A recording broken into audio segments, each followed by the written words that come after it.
could see what I see. Our communities in unity. No frustration from brutality. With our black nation, a reality. This is my perspective, it's my perspective, my perspective, my perspective, my perspective, my perspective, my perspective, it's my perspective, my perspective, my perspective, my perspective, my perspective, my perspective, it's my perspective, my perspective, it's my perspective.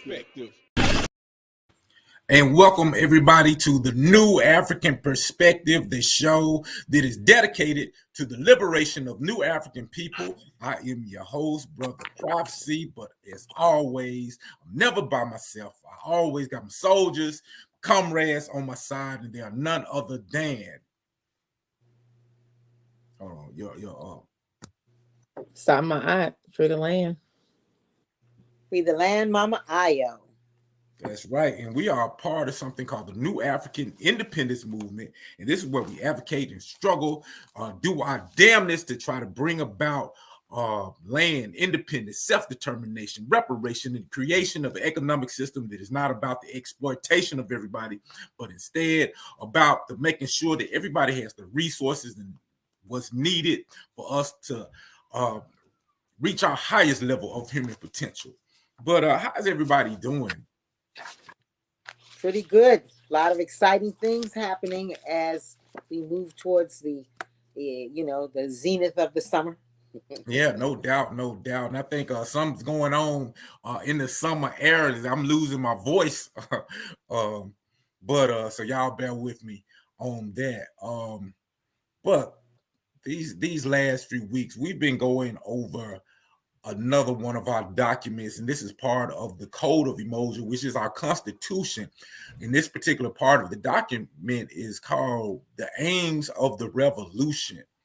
And I think we're up to aim number 7. Let me pull this up, see if I can find it.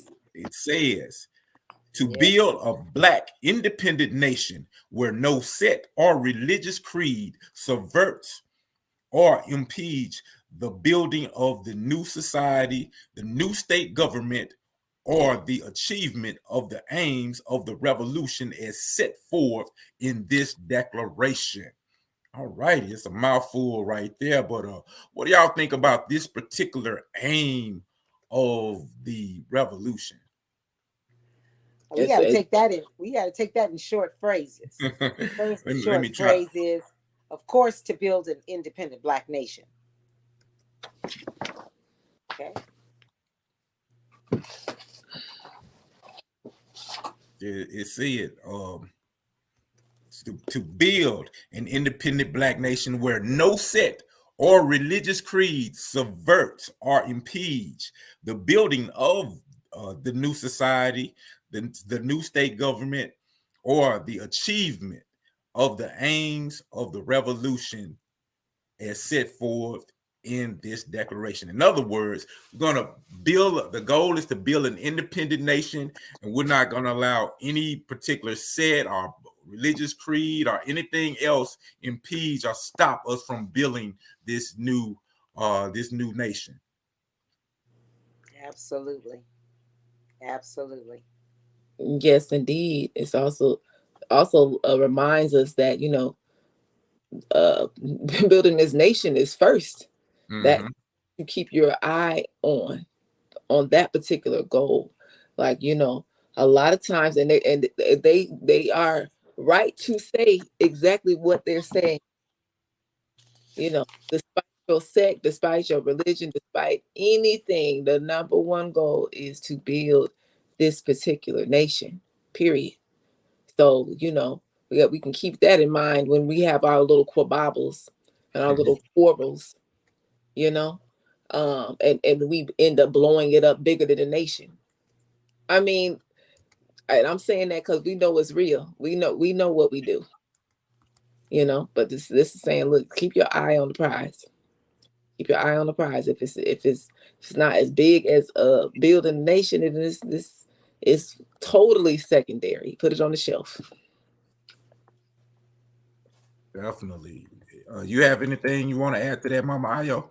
Absolutely. I think that's absolutely correct to know that from whatever perspective that we want to come from, whatever religious or spiritual entity that we practice, we should always be thinking about freeing the land, becoming independent, building a nation that is going to be better than anything that we have known. And we have had some great civilizations in our history. We have had good attempts at trying to build for ourselves and to govern ourselves. However, those particular uh, energies have been thwarted, and we need to make sure that we don't go back and repeat the same mistakes. So we need to actually, how does my spirituality, the way in which I practice honoring the creator force in the universe, how it can be used as a tool for liberation, not only of myself and my family and the community, but ultimately to build a independent Black nation. And I think that when those tensions, because sometimes those tensions are by design and manipulated, we need to remind ourselves, what is our ultimate goal? What is the goal? What is the end? What is the end goal of everything that we're doing in this life, in this time? Are we here to just pass through and be at the beckonings of white supremacy, racism, capitalism, imperialism, or are we to build, as we say we are going to do, as residents or people who believe in the new African independence movement? Do we want a Black independent nation, a new African independent nation? Is it something that we want? Are we willing to, as they say, sacrifice much? We hear in our creed, I will give my life if that is necessary. I will give my time, my mind, my strength, and my wealth because this is necessary. Those two things tie into it. Building that independent nation and making sure that despite our spiritual paths, we link that with our independence. I yield.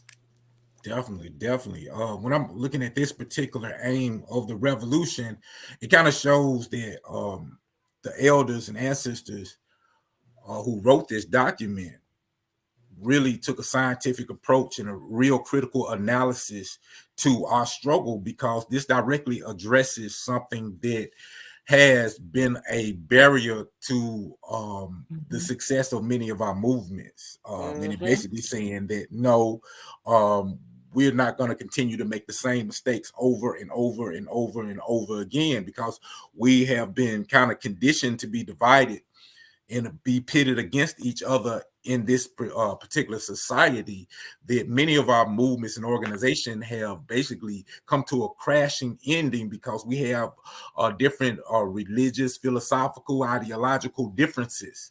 But it says clearly that, you know, none of your no religious creed or no anything is going to stop us or impede upon the creation of this nation, because this is the fundamental thing that is going to lead to our liberation. This is our liberation. So we cannot allow any type of belief system to get in the way of that. All of our beliefs must reinforce the building of a nation, in which is our true liberation. So once again, once again, on point with the aims and goals of the revolution. But Madam President, what we got on tap for the show today? Well, of course, today it is Tyree Nichols Earthstrong celebration here in Memphis, Tennessee. So for our Black Power File, we'll do a remembering Tyree Nichols, so we can kind of update y'all on what's happened here in Memphis regarding that. And then in our Cadre Corner, we're going to review the Rex 84 document that was written back in 1984. It was a emergency plan that was written back in 1984. So we're going to go ahead and put that back on the table, bring that back to the forefront. It's a review. And then, we're going to re-examine for our main topic today. We're going to go ahead and re-examine the initiatives and the outcomes of the quote unquote stop police brutality movement that we've been seeing over these last couple of years, specifically at the beginning of and the height of COVID-19 during those the summer of 2020. That's when a lot of the recent movement of the anti police brutality movement that was happening for sure. So we're going to discuss that. We're going to see what the outcomes, some of the different things. We're going to re-examine it from a new African perspective. So it should be interesting. Oh yes. Definitely. Absolutely. So I guess we need to start with some of the things that have been going on in the news. I don't have much today, but it is one story in particular that caught my attention in Indianola, Mississippi. This is where an 11-year-old boy was instructed by his mother to call the police because they had a domestic dispute, something going on with the family. They had some family problems going on. So he called the police, and the police showed up, tried to kick in the door, ordered everybody out. And when the little boy, 11-year-old boy, came out with his hands up, they shot him. Shot him in the chest. He suffered a collapsed lung, lacerated liver, broken ribs. Fortunately, he's a soldier and he survived. But just another example of how this system really devalues our lives, because this was an 11-year-old boy. And I have a clip that I'm gonna try to go to basically you see this little boy talking about what happened to him. Hopefully I find it. Yeah. It feel like a taser, like a big punch to the chest. It all started with a call for help on May 20th. Nikayla Murray, Adarian's mother, says her ex-boyfriend and father to one of her children came to her house around 4 a.m. and demanded to be let inside. Adarian says he was in his bedroom and heard the commotion. So I was asleep, and then I heard a deep voice, and then I heard my mom cry, and she said, "Call the cops, call grandma." I did that. When two officers arrived, Nikayla says they knocked first, and then she said they tried to kick in the door. She said she told them no one in the house was armed. She said the officers told everyone to come out with their hands up. That's when Adarian says, following the officer's instruction, he exited his bedroom and was shot. I came out doing this, so I ran across the corner, and then I just got shot. And then I ran to my mom, and then so I was bleeding from my mouth.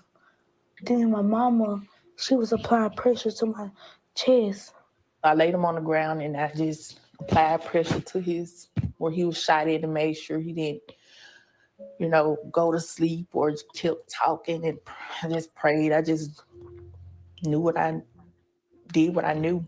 Adarian was flown to a trauma center in Jackson with a collapsed lung and a lacerated liver.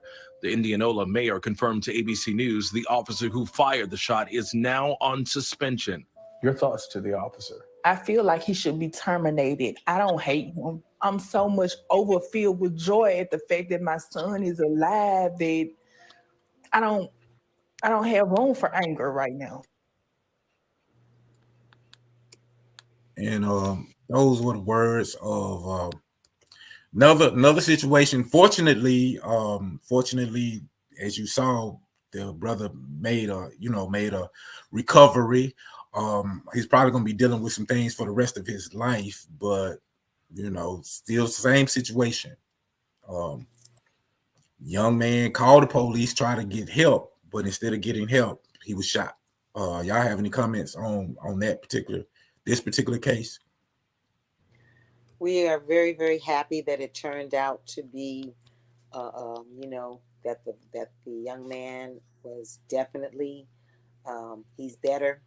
He was shot. He's never going to forget that. I am hopeful that the community and his parents will make sure that he gets some trauma counseling, because even though he's speaking the way he is, he has been traumatized again from somebody that he feels should be protective, should be lending help rather than aggressing upon him, because he called it. Did he not call 911 and say something's happening to my mom? And ends up being the one who shot. So that's trauma. I'm hoping that he gets the necessary assistance that he needs to make sure that he's able to kind of look at this from a perspective and understand why this happened to him. And then of course it's really amazing when we have a system that is in place that's supposed to serve and defend. But because, remember, this is Mississippi, because Mississippi has a legacy of being very, very brutal with the descendants of enslaved Africans, and the whole psychological gambit is because of the way in which they've treated a people. They are very, very nervous. They always, in their minds, expect and know that one day there's going to be retaliation based on a man's inhumanity to man for no reason, just because of the color of a skin. And so that becomes that becomes the underlying psychological I guess motivation for shoot first, ask questions later.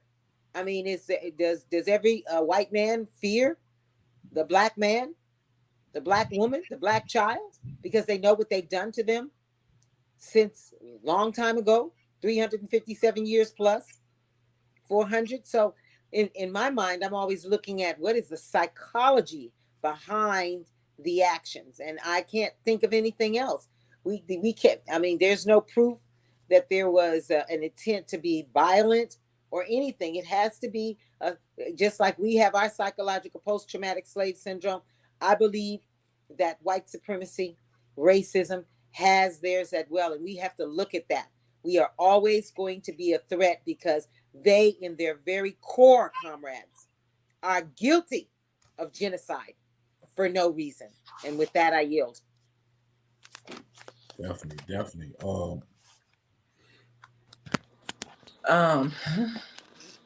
Look,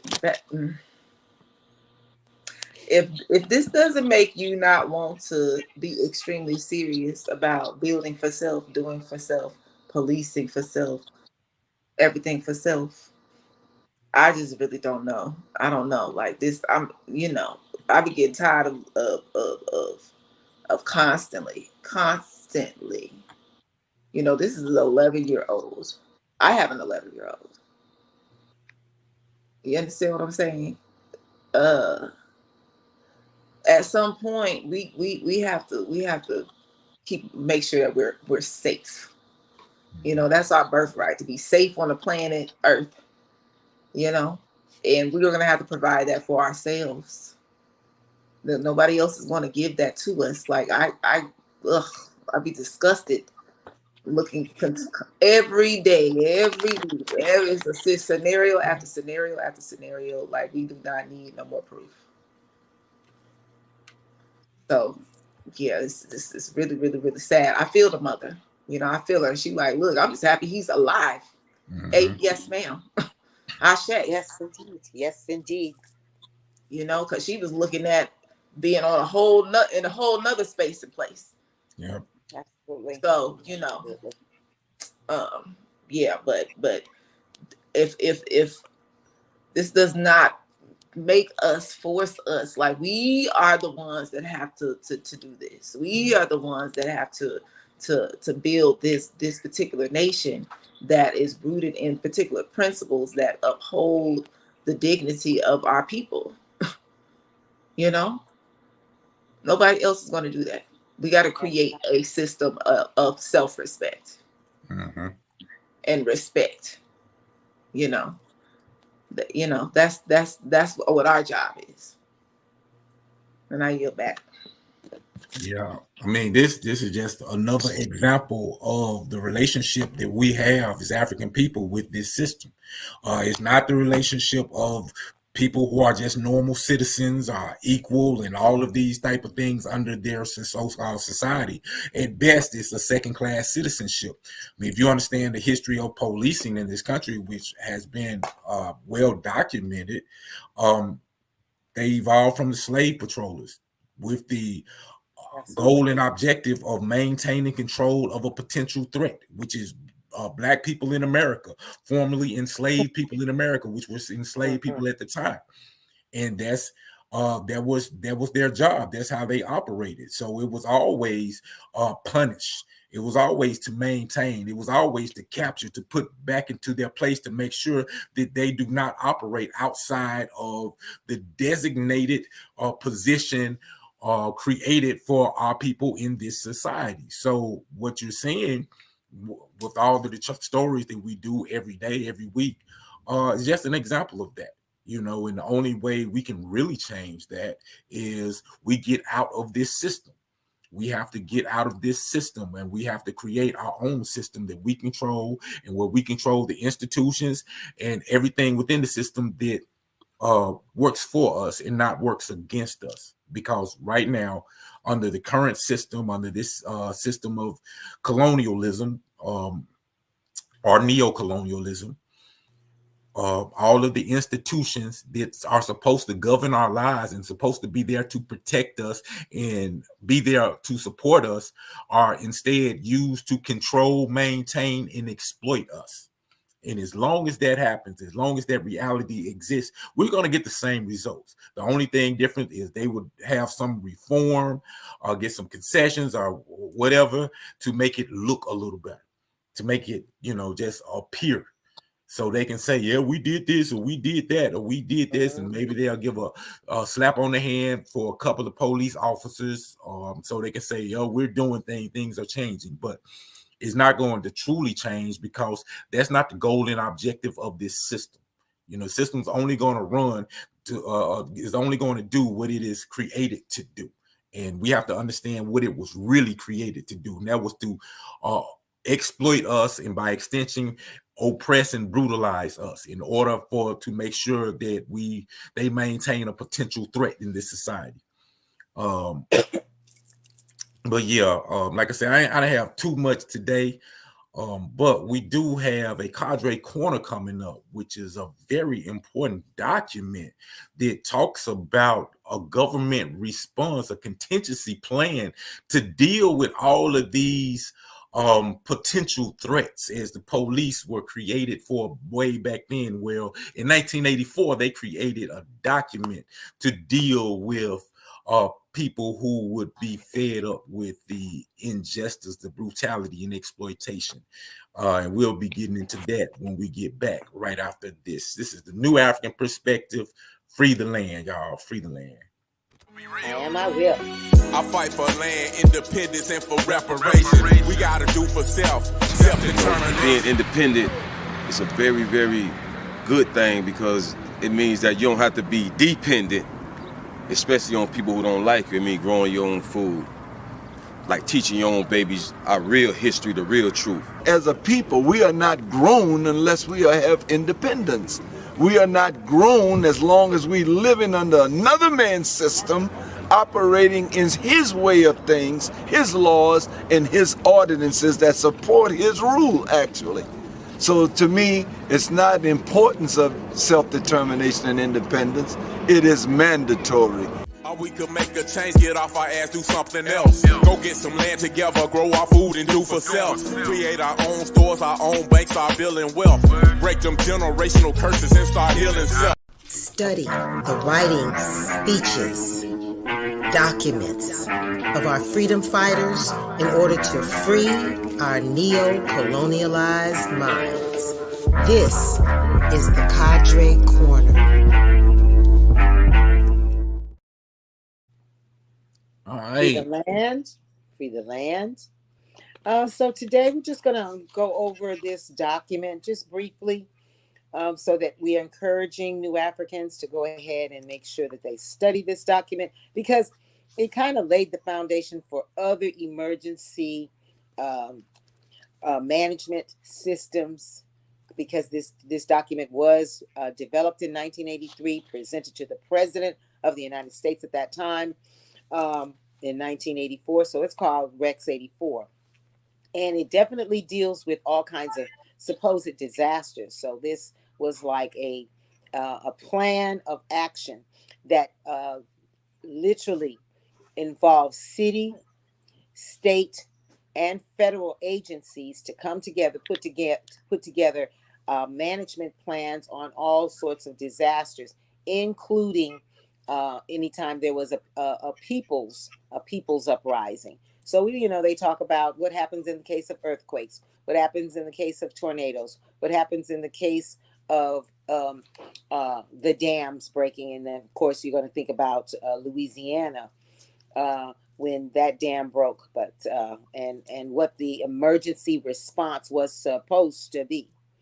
So we also want to talk about what types of programs were instituted according to this document in case there ever was unrest in the cities, unrest. And so you did have changes in roads, changes in blocking of the blockages of highways, actually coming through black cities to make sure that in cases of uprising, because we've had uprisings in the past, the federal government, the national government was able to come in, local government able to come in and quickly quell any dissensions, any problems. And of course, a lot of these programs have been instituted, practiced, and initiated through all these years. So Rex 84 became like a foundational, a building on foundational documents on how to manage disasters. And whether we like it or not, comrades, we become anytime that we want to call for justice, and there's anger, and there's what we call riots in the streets. These are the times when FEMA is called in, National Guard is called in, and all sorts of agencies on the ground that have been developed to actually address some of these issues that may come up. Why do we think we now have SWAT teams? In 1984, this document doesn't talk about SWAT. It doesn't talk about the Scorpion groups that we recently heard about here in Memphis. It talks about local, state, national government, federal governments coordinating. In other words, what they've done is they coordinate their, we call them military maneuvers. They actually have funds that make sure this is implemented. They've already created spaces on where people will go in times of national disasters, or if we say there's uprisings, how people can be rooted to particular churches, particular buildings, particular auditoriums, as we saw in the case when the levees broke in, of course, Louisiana, New Orleans. So this document is very, very important because it tells you exactly the different types of items, the different types of, I would say, networks in which to make this a particular living and breathing document, because it is saying emergency management, not preparedness, management. And from this document, they begin to actually incorporate into schools and businesses. What happens if there's a tornado? Where are you supposed to be if there's an earthquake? What are you supposed to do? So in those particular cases, these are the same things that we need to be teaching our children.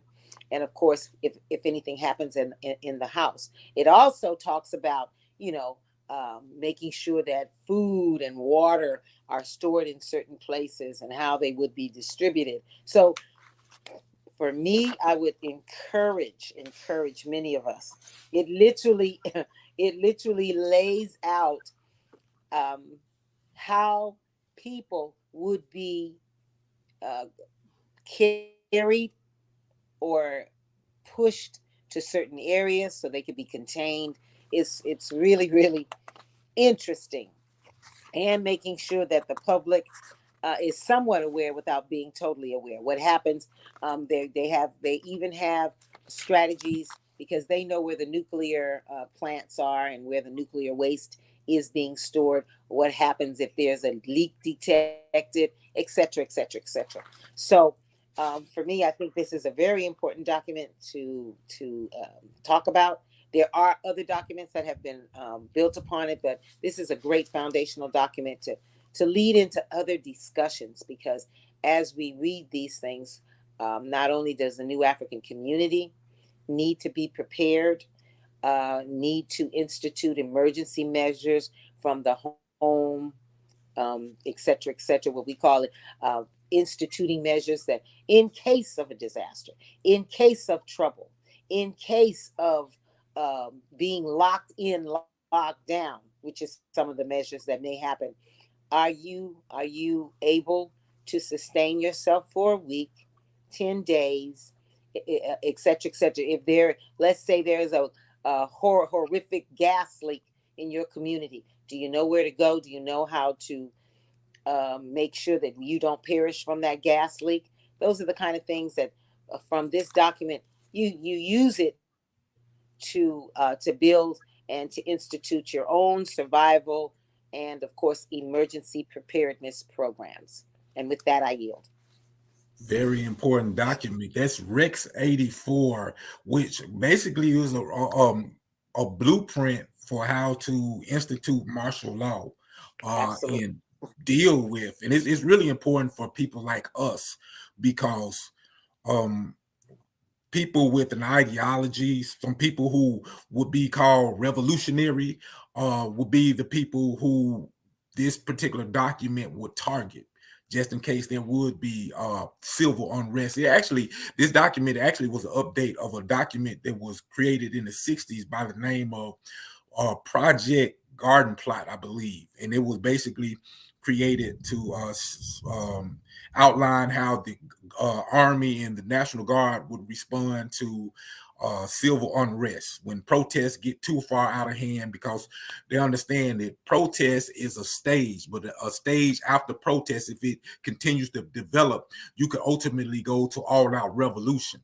And that's the main fear of this government, that the people will get fed up to the point where it will move beyond simple protests or looting or rioting and actually evolve to revolution. Because revolution, that's organized, it has goals and objectives. Protests are just sporadic, and they're just people venting and letting off steam and getting anger. So it's like they are prepared for these type of things, and we have to understand these things so we know the tactics of the enemy, so we can be prepared, and we can know that, okay, they plan on rounding us up, locking up our leadership.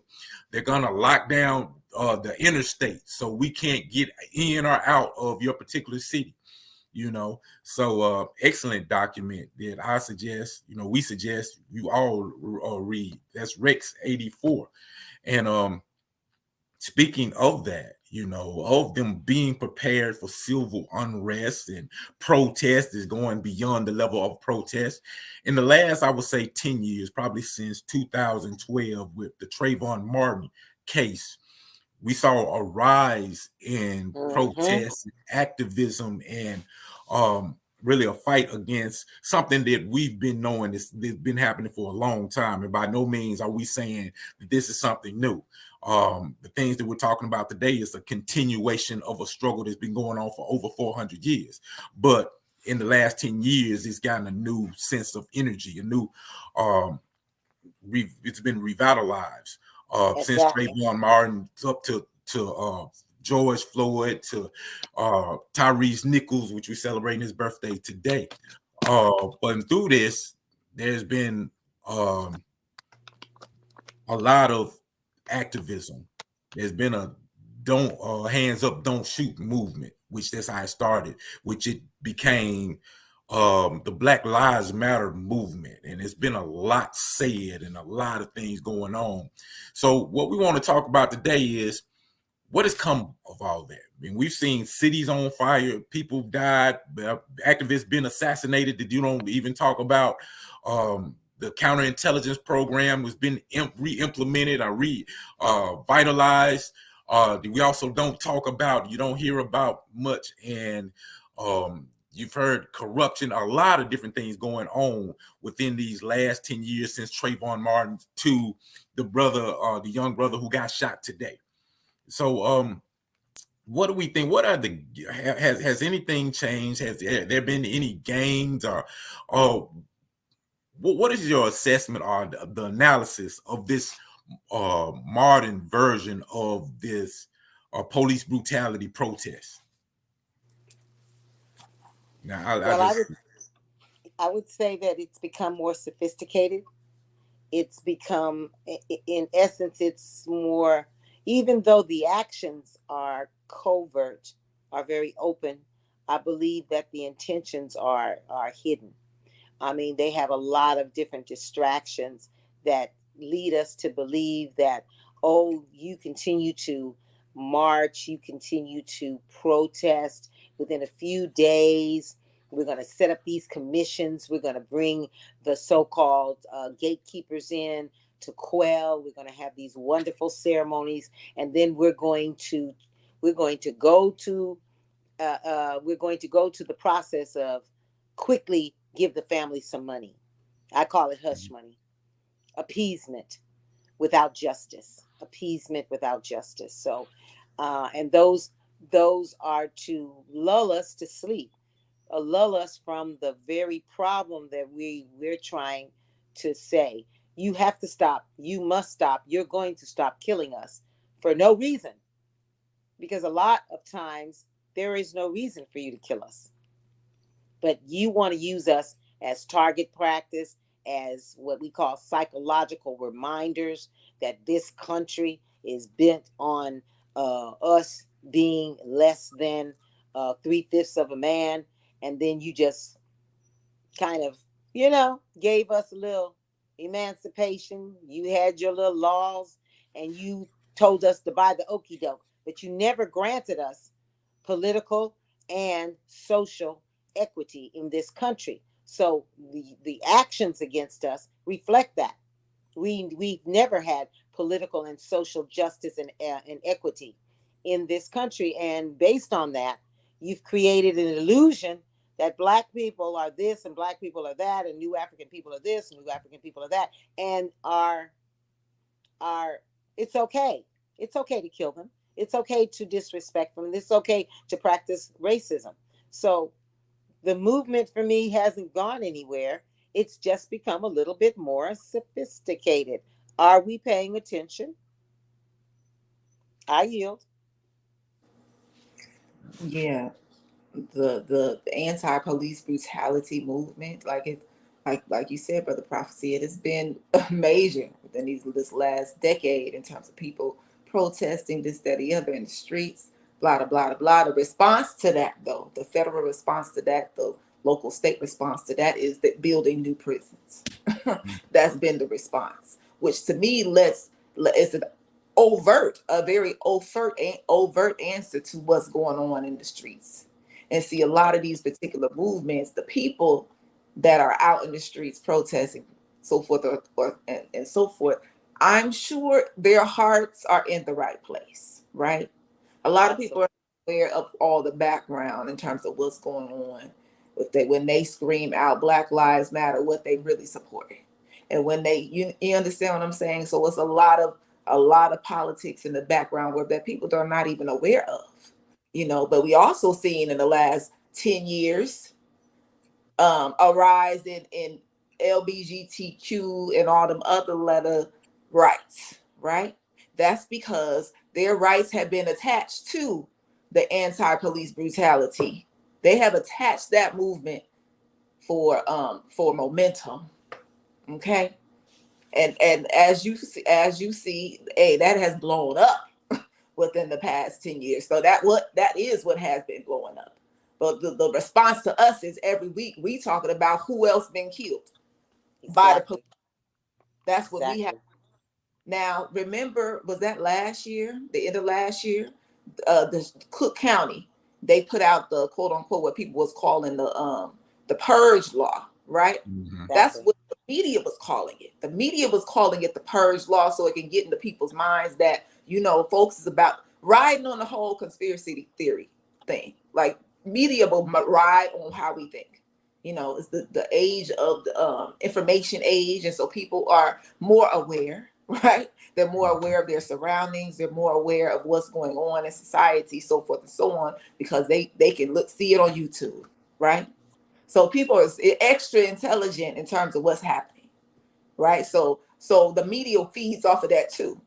So they put it out, the purge law, so we can look at that particular law in a particular way, because that safety law was over 700 pages worth of law and things that these people want to implement to police the police. What I was reading, it was policing the whole justice system. But you see how the media put it out as the purge law. Oh, you're putting criminals back on the street, when all of they talking about is we're putting people back on the street that have not yet been convicted of a crime, that end up staying in prison 3 to 11 years and ain't even had a court date yet. That's what they talking about. You know what I'm saying? Unjustly. And those people are us. Always. All of us got a cousin, an uncle, somebody that's down at the local prison, jail, that been there for a couple of years. Yeah. I mean, I'm just saying, let's just be real about it. We have to be transparent about our situation so that we can actually solve our situation. You know? So yeah, that's the response to the present. Because if we are not willing to build for self, claim who we really are, right? It's still going to keep going on and on and on, and we're still going to be prisoners of war in this particular system. We've got to realize our human right is to live freely and happily and not be. You have the right to not be harassed. Okay, that is the norm. Is your children not supposed to be going out getting shot. The norm is that's supposed to be happening. Okay, and we've become very, very numb to it, and that's what I'm concerned about. I yield back. Yeah, excellent points. Yeah, excellent points. When I look at, I guess these past 10 years, with this struggle, I see both the positive and the negative, because there are positive and negatives in all things, and I think we got to make sure that we always look at both of them. Like on the positive side, a lot of attention has been drawn to this issue. The national narrative about police and the relationship between Black people and police has kind of changed, because I remember when I grew up, I've had many encounters with the police. I've heard many times of people got brutalized, even killed. And I can remember even within our neighborhood, the common reaction is they had to have done something. Something had to have. They wouldn't just do that.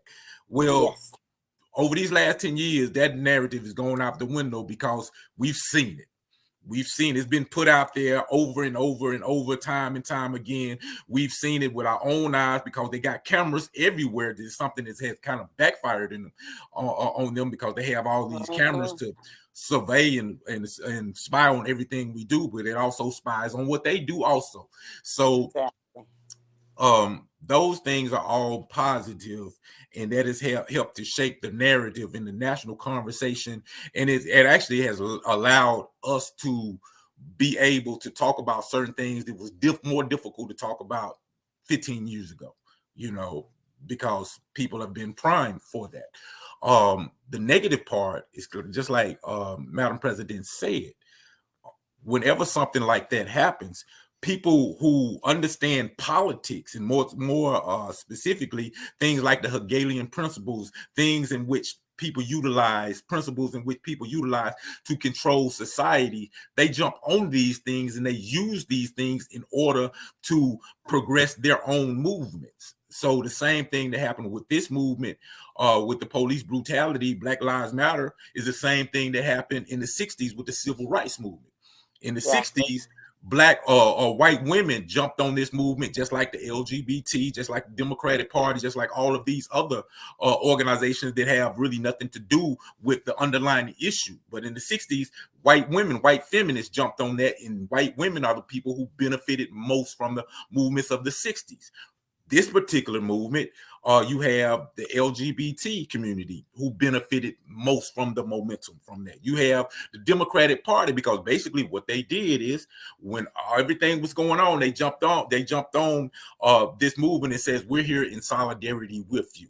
Just like it should be no discrimination or murder or harm for Black people, it should be no murder or harm for the LGBT movement. And if you really want to affect change, then get out and vote for the Democrats, because Republicans are the one that's shooting. That's what they did. They took control. Now, the way I look at this, is okay, that's how politics run. I'm not finna even get mad at them, because I always look at what can we do? Because just like this principle is simple Hegelian principle, it's called action, reaction, solution. Just like the government uses it, just like people, political organizations use it, we can too. And that's something I think we need to get out of. Just like, oh, they're doing this, doing it. Well, what do we do? Because a lot of people talk about, well, this is the Illuminati. Well, what about the Black Illuminati? What about the Black Secret Society? What about the Black Underground? You know what I'm saying? We're not incapable. We're not just victims that can't do anything for self. So, I know that's like a different perspective than a lot of people are accustomed to hearing. But if we're talking about nationhood, building a nation for self, then we got to stop looking at what the oppressor do and like it's a victim, and start looking at what the oppressor do is something you expect, because we at war. So if you at war, you looking at your enemy to try to take you out. So don't be surprised when they try to do it. So, this is how I see things. Because it's obvious, when you look at the strategy and tactics that they have been using to oppress us, it's obvious what they do. It's clear to do like basic political theory, and you can see it happening. You can see it happening before it happens. But the thing is, we got to get to the point where we're doing these same tactics, and we're employing these same methods to gain our own independence. And we can do that. We can do that. That's why I always say, at this particular time of the struggle, our intelligence, our energies, our talents should all be focused, concentrated like a laser on building the institutions that we control that will benefit us. So we can stop complaining about what the LGBT community do. Actually, they doing what they supposed to do. Their job and their objective is not to advocate for Black people. Their job and their objective is to advocate for their particular lifestyle, and so they can do whatever it is that they want to do, because that's their movement, that's their whatever. Whether you like it or not. So the question is, what's our job? What's our objective? What are we advocating for? Do we want to build a nation? Are we serious about wanting to build a nation? Well, if we're serious about it, then everything that happens, we got to look at it as, okay, how can this be utilized to progress our movement? Because that's how they do it. Soon as somebody get killed by the police, they say, how can I use this to progress my movement? You heard about what happened in 9/11 with George Bush. As soon as it happened, he said, how can I use this to go to war with Iraq? How can I use this to go to war with Afghanistan? Because they understand how politics work. They understand that when something happens, that's an opportunity for them to control the masses, to control the people. It's a dirty game. It's a wicked game, but we're dealing with war. You know what I'm saying? And the thing is, we have the moral authority. We have our struggle is righteous. We're not in the wrong. What we're trying to advocate for is not wrong. So we just got to think on a different level, think on a higher level, and think of, we got to gain a nation, and we got to be serious about it. I yield on that. Ashe. I totally agree. Totally agree. All right. And we got a Black Power file coming up, right? I'm laughing because you're used to us talking more. And we like, yeah, it's all good. The bottom line. We got to be serious about doing this. Yeah, I mean. Oh, well, I mean, for me, when we talk about nation building and freeing the land, it's not only it's not something pie in the sky. It's literally talking about uh, as we did once we came out of so-called chattel slavery within 6 months, because everyone understood that you're on your own. You better figure it out. You don't get nothing from you walking away from the people that fed you, housed you, clothed you, and you don't want to be here no more. You better get something done. However, at that particular time, uh, we were involved in every skill set there was imaginable, because we built this country and we were able to recoup very quickly. I believe that because of social manipulation and maneuvering, we don't feel like we can do that. Although we have even more people in all skill sets across the board, from the very, very top of governance to the lower part of maintenance. We just haven't come to that critical thinking that we can really, really set up our own nation for real and be able to employ every aspect of society. When we talk about food, clothing, shelter, and of course, defense, all of it, we can do. It's as if we have been lulled to a place where, why? I mean, we already being taken care of. And yeah, it's okay. We're going to sacrifice a whole bunch of people, and we're going to be incarcerated, and our families are going to be broken. I think that's the critical turning point when we begin as a nation of new Africans to say, oh no, we're not going to be sacrificing these things. We do want our health. We have a right to our health. We have a right to our education. We have a right to housing, water, air, and definitely land. So I mean, when you analyze it the way you do, Brother Prophecy, you're dead on it, dead on it. We don't have any anything but to add to it. Mhm. To get our comrades to the point where everything we're doing is putting ourselves at a closer pace and a place towards what we call independence and self-determination. Right. I think another thing that our people need to look at is you really need to look at your value in this particular system. This particular system still is upheld by ionized power, ionized intention, where we spend most of our time, what we spend our time doing and building and working. And this particular system is upheld by you and I. Okay, this system is upheld by whatever it is that we decide we're going to do within this particular system.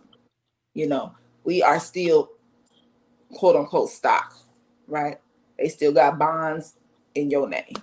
Okay. That's right. So we uphold this particular system. When you comprehend your value in this big equation, when you comprehend your own value and how this equation is upheld, then you realize, oh, okay, all I got to do is subtract my value from it, and it will fall. It will crumble because it's built on you. That's just the reality of it. So back to the question, whose nation are we building?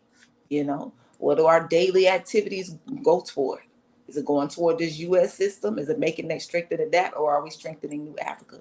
Or are we strengthening whatever other indigenous nation that you want to claim? Because I know we got folks like that, which is fine and dandy. Yet let's be very clear. Let's be clear in terms of what are our highly melanated people's goals and objectives need to be. If because we're so smart, we're so intelligent, we already know what it is. Majority of people that are watching now already know what it is. It's just a matter of us making a different decision. What decision? The different decisions that's going to ensure our children's happiness and safety and security and just good life in general. Like, we talk about building inheritance. Well, what is it that we want to leave for our children's children? That's what it's about, you know. Absolutely. That's how we live forever, is through our children. So it's about that continuance of life and the quality of that life. And that our decisions have to be based on that. Definitely. Absolutely. When you think about this system, and like you say, our value in the system and how the system actually values us and how they look at us. When you think about this, in these last 10 years, we've seen video after video of Black people being brutalized, of Black people being murdered, of police being let go, police being freed, of us being disrespected, of the whole America being shocked and so-called appalled at what's going on. You've seen corporations who've come out and said, oh, we're with you, Black people. This we didn't know, but we know we're going to do better. After all of the rhetoric, or out of all the hype, after all the protests, out of all the looting and everything else, riots and everything else that has happened, what law has passed? Name one law that has passed that actually addressed this issue. You can't. People talk about how George Floyd, this was so terrible, which it was, but you still don't even have a George Floyd bill, still not even passed. They barely did pass an Emmett Till law about lynching, Exactly. but they couldn't go get the woman who set him up. Exactly. You know, so just think about our worth in this society, you know, because they tell us every day what they think about us, how we're really valued in this system. We're valued as commodities. We're valued as individuals who perpetuate and boost their economy, and we valued as individuals who are to be exploited by their system. So, you know, like I said, eventually we have to say, what do we want to do? Do we want to continue with this same path, or do we want to do something different? But we'll be right back talking with our Black Power File, honoring our brother Tyrese Nichols right after this. Free the land. This is New African Perspective. Amerikkka, full of promises. Time to cash them in. You run from it quick. You never keep your word. I learned from it quick. You keep abusing me. You dumb. Europeans murdered 98% of the indigenous population right here in Turtle Island in order to steal the land. An entire nation of African people were captured and forced into a brutal system of chattel slavery just so they could work and cultivate the land. All wars are fought over land. Not over terrorism, not over religion, not even to win the hearts and minds of the people, but for the actual land and the resources within the land. So it is safe to say that land is the foundation to all freedom. So if we truly want to be free, then our struggle is for land. Free the land.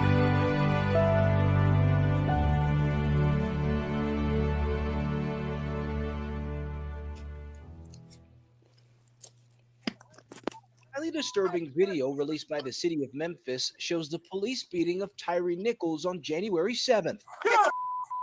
Damn, I didn't do anything. The 29-year-old father was stopped near his home on suspicion of reckless driving. Body cam footage shows officers were immediately confrontational, yelling at him to get down. They eventually tased Nichols, but he's able to run away. Nichols is caught at a second location where officers are seen holding him down and beating him repeatedly while he screams for his mother.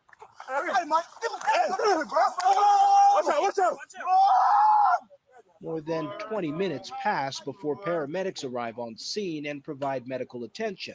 And any of you who have children, please don't let them see it.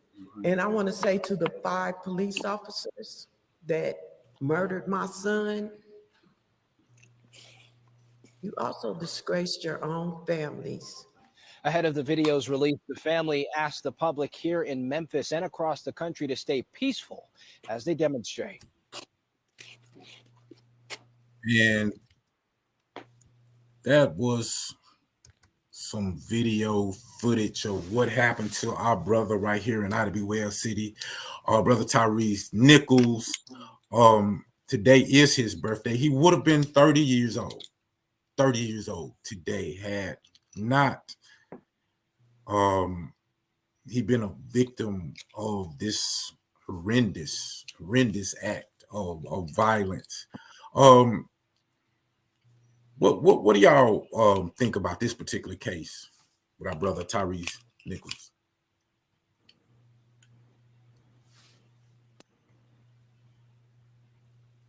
Anybody? What do we think about? Go ahead, my mic. Go ahead. Because I am a mother and I have lost a son, it wasn't to police violence, but I still loss is loss. And to know that the police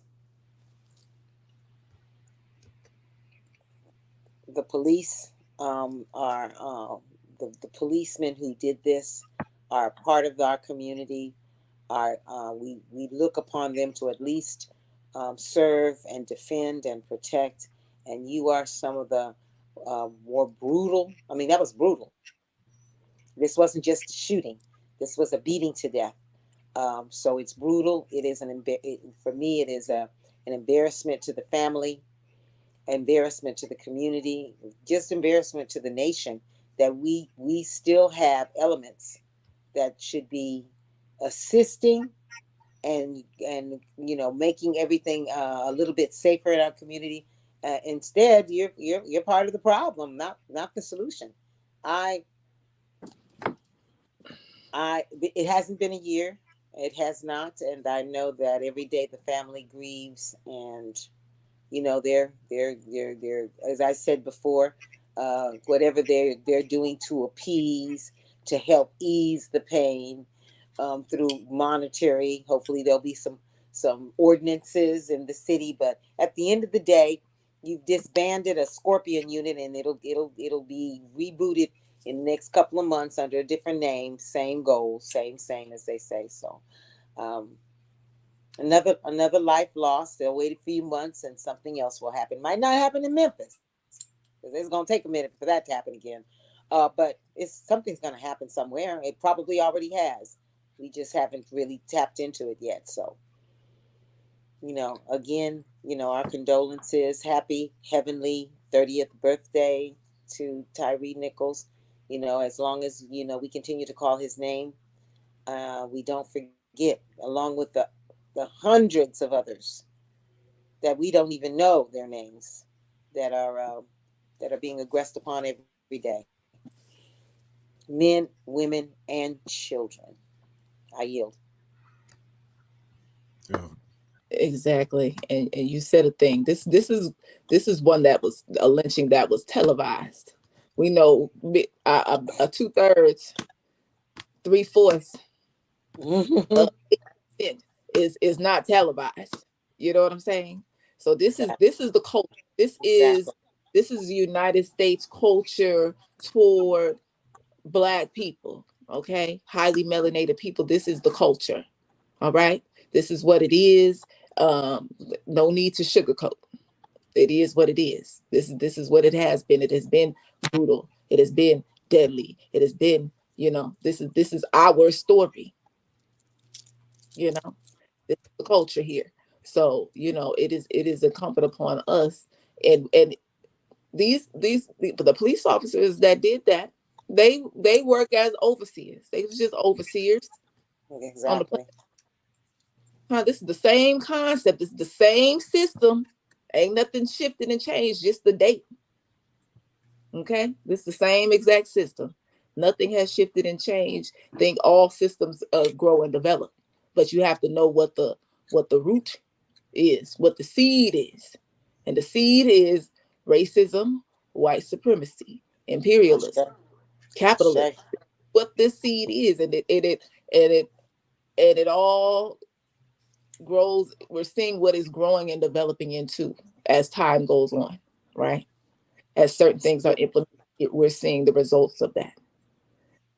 So, we have to move as social scientists, because it's our job to reclaim who we are. When we talk about reparations, when we talk about all of these different things that we want, we have to be extremely clear in terms of what it is that we are organizing and for what. And what's the end goal 100 years down the line, 500 years down the line. You know what I'm saying? We have to reclaim who we are. It's a process because we've been through a lot of trauma, and trauma tends to leave you stuck in a place. It tends to leave you stuck in a whole bunch of different dynamics that aren't necessarily beneficial, you know? So it's going to take a lot of self-work. It's going to take a lot of truth.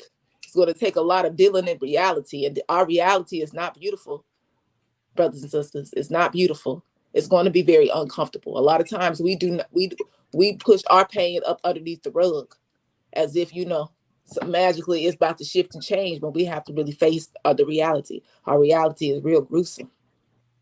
We don't have beautiful situations through and through, and if we want to see the shift in our society, the shift in our community, we're going to have to face these harsh realities and be willing to do that which is necessary to solve the harsh reality, not just stay there stuck. We're not talking about staying there stuck in that harsh reality and complaining. But a lot of times, like Brother Prophecy said, we get stuck in this victimhood. That ain't this. We're not victims. Okay? That's that. We are not victims. All right? We are still those same highly melanated people with those same powers, the same power to build for self, the same power to do all things that are necessary to get us up out of this situation. We have the brilliance, we have all the talent, like Mama Ayo mentioned earlier, in every sectors of society. We're just unorganized. That's all. Definitely. Reflect on our brother Tyrese Nichols. A lot is said about the fact that these were Black police officers. Excuse me. But you said, the key word. You said we understand the system. And we have to understand that ultimately this is a system that we're up against. If we thinking that it's a few individuals, then we're in trouble because we'll worry about changing the minds of individuals or replacing the individuals. I mean, the reality is white people can love us to death tomorrow. If we're still under this same system, we're going to get the same results. We can get rid of every white person in the world and replace them with a Black person. If we're still operating under this same system, we still gonna get the same thing. So we have to understand that it's not just about changing people's minds. It's not just about changing the personnel, getting a Black person in office, a Black face in office. That's not the solution. If that was the case, then yay, we had Barack Obama a couple of years ago, But that's obviously not the case, not the solution, because as long as the system is intact, we're going to get the same results. Even when we free the land, if we implement the same system, we're going to end up oppressing our own people. It's happened through history. It's happened in certain African countries that were able to overthrow their colonizer and wanted to hold on to this same imperialistic system, and the people that still suffered. So that's not what we're interested in. When we talk about freeing the land and nation building, we're not interested in duplicating another United States of America. We're not interested in doing that. So so when I see what happens to brothers like Tyrese, and you see that there's a Black face behind the violence, I don't get, it's not surprising. It's not shocking to me because I understand where we live and I understand what it produces. And with that, the only thing that is unique about that particular case is they brought them brothers to justice quick. They quickly identified them, quickly arrested them, fired them, and all of that. They quickly did that. And people were saying, oh, wow, Memphis is just so good, and this is how you solve it, and all of this type of stuff. No, they just show you, that there is a difference between Black and white. That's all that shows. but the system is what it is. It's just that when you try to do the same thing that these European people do under their system, you get treated differently. So with that, I don't sit and say, oh, we got to, change the system. I say we got to get rid of the system. We gotta do better. We gotta do for ourselves. The same thing that Mama Ayo and Sama always say. We gotta do for self. We gotta get tired of being tired and be grown-ups and create our own, because we can. We're doing it every day. The greatness of this United Snakes is because of what we and our ancestors have done. We just got to decide that we want to do this for ourselves, and that we can not only do this, but we can do better. And I yield on that. So, y'all got anything before we wrap up? Get out of here. Well, this is the summertime. We hope everybody is going to be from the auspices of the Ministry of Health and Society. Make sure you use this time to activate your melanin, get in shade, but make sure you're outside, drink lots of water, make sure you're eating lots of fruits, as Sister Sa says, with that, H3O, and lots of watermelon. I don't care what the vision is. Eat that watermelon, drink that watermelon juice, and get what you need. Cantaloupe, honeydew, everything that comes, and definitely eat from the earth. Go to the farmers markets, because if you're noticing there's a shortage of some things. Eat a lot of greens. If you have a garden or you're part of a community garden, blessings on you, because you're growing what you're eating, and eat what you grow. So just make sure that you use this time to reboot your cells, to be energetic, and hopefully by doing that, your third eye and your mind self becomes a little more activated, so you can we can all do some really clear analysis and keep our eyes not only on the local, but the national and the Pan-African world, because there's rumblings, brothers and sisters, rumblings. Exactly. And I just want to leave off with, look, y'all, this is our time to deal in reality. Okay. I say that because we in this particular system, from childhood, we're taught to believe in fairy tales, to live in fairy tales world. We have a lot of fictional things going on around us to entertain us, right?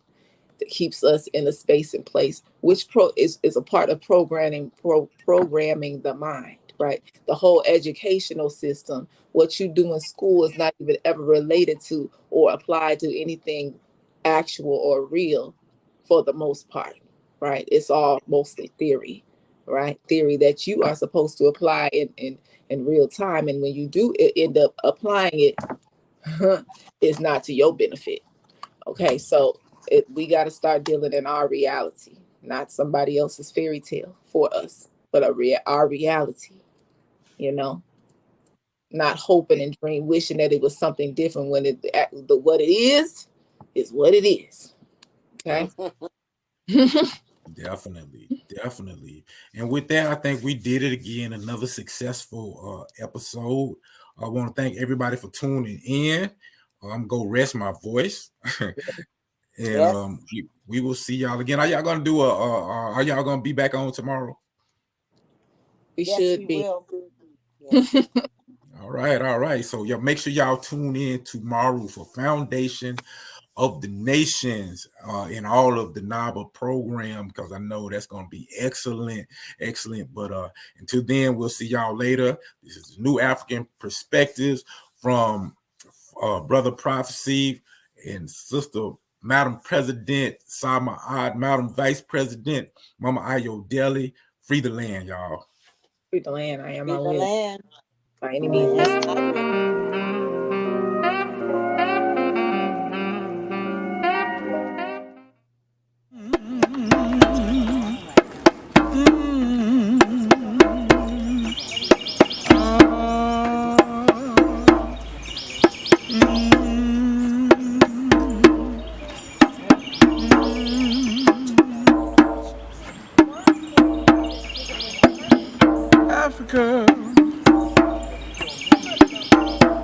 Africa.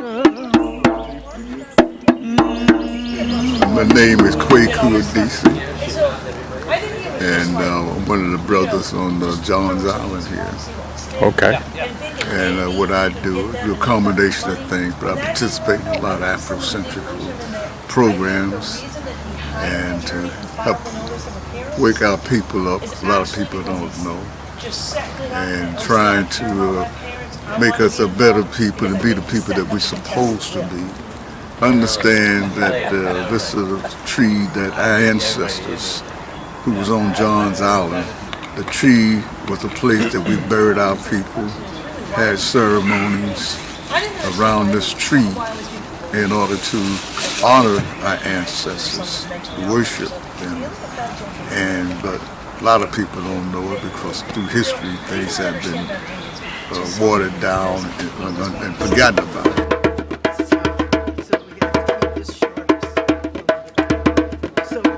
We are now on what used to be plantation of Mr. Justice Angel, okay?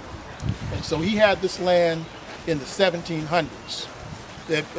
And so primarily, this tree was on his property even back then.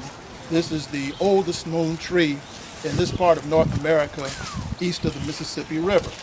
It was here during the period, not just of enslavement, but during the days when the Edisto, the Yamasee, and the Wadmalaw, and various other Native American tribal groups walked this land. So they have the saying, if these streets could talk, they could tell us wonders.